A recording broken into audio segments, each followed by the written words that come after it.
Hello everyone, I am Shisha Goswami. Welcome to my channel. I am a housewife. मैं कलकत्ते से हूँ।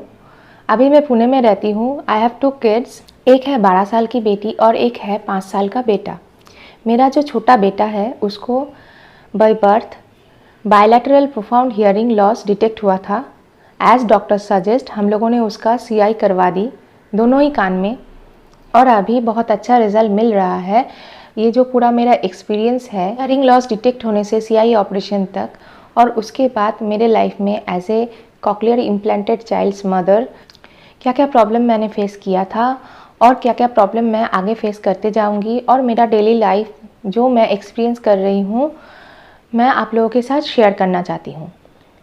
तो सबसे पहले मैं बात करती हूँ कान काम कैसे करता है। का जो कान है उसका 3 पार्ट्स है।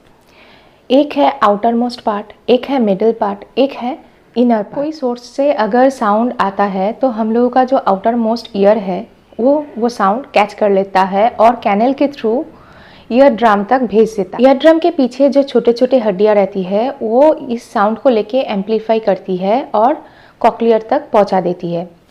अब कॉक्लियर साउंड को इलेक्ट्रिकल सिग्नल में कन्वर्ट कर देती है और उसके अंदर टाइनी हेयर सेल रहता है जिसके थ्रू वो ऑडिटरी नर्व तक ये साउंड पहुंचा देती है। ऑडिटरी नर्व उसी साउंड सिग्नल्स को ब्रेन तक पहुंचा देती है।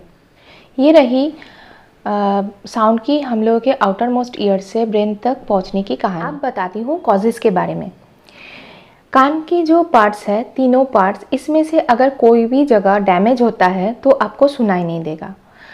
तो इस हिसाब से 2 कॉजेज़ होती है। एक है सेंसोरियल हियरिंग लॉस और दूसरा है कंडक्टिव हियरिंग लॉस।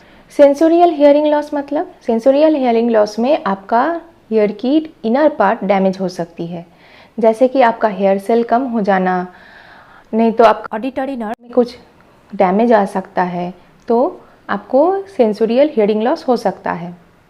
बच्चों में ये कैसे होता है? बच्चों में जेनेटिक कारण से हो सकता है, नहीं तो मदर्स वomb में बच्चा जब रहता है तब अगर रूबेला या टॉक्समोपाल्मोसिस हुआ है तब हो सकता है। रूबेला या टॉक्समोपाल्मोसिस आप डिटेक्ट कैसे करोगे? अगर प्रेगनेंसी के दौरान आप टॉर्च टेस्ट करवाते हो तो आपको पता चल जाएगा कि आपको इन्फेक्शन है कि नहीं। अक्सर हम लोग प्रेगनेंसी में रैश आना और हल्का सा बुखार नेगलेक्ट कर जाते हैं, तो ये सब सिंड्रोम्स होती है रूबेला या टॉक्समोपाल्मोसिस का, तो आपको टॉर्च टेस्ट करना चाहिए। मिथ है कि आपको अगर मिसकैरेज की हिस्ट्री है तभी टॉर्च टेस्ट करना पड़ता है, मगर ऐसा कुछ है नहीं, आप करवा सकते हैं। बड़े में कैसे होता है? बड़े में आपको एजिंग के कारण हो सकता है, और नहीं तो अचानक से लाउड नॉइज़ फेस करने से भी हो सकता है। अब आते हैं conductive hearing loss. Conductive hearing loss क्या है? ये अगर आउटर मोस्ट ईयर और मिडिल ईयर में कोई ऑब्स्ट्रक्शन आ जाता है, डैमेज हो जाता है, तो ये हो सकता है, जो कि बहुत ही लेस कॉमन है, मगर ये हो सकता है।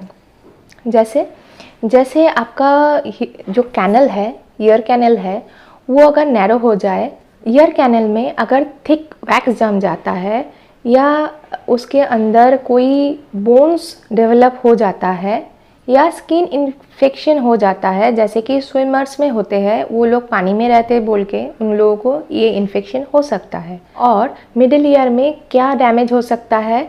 आपका ईयर ड्रम डैमेज हो सकता है। ईयर ड्रम के पीछे कॉक्लियर के बीच जो टाइनी बोन्स रहता है वो डैमेज हो सकता है। ट्यूमर भी हो सकती है। तो ये सब होने से भी आपका हियरिंग लॉस हो सकता है।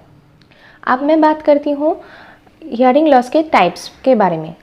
क्या क्या हो सकता है आपको बायलैटरल हो सकता है, यूनिलैटरल हो सकता है। बायलैटरल मतलब दोनों कान में ही आपको हियरिंग लॉस है। यूनिलैटरल मतलब एक ही कान में आपका हियरिंग लॉस है, दूसरा कान आपका एकदम ठीक है। Symmetric, asymmetric. सिमेट्रिक मतलब दोनों कान में अगर आपका हियरिंग लॉस है उसका डिग्री सेम है, और एसिमेट्रिक मतलब ये जो डिग्री है ये अगर सेम नहीं है तो एसिमेट्रिक।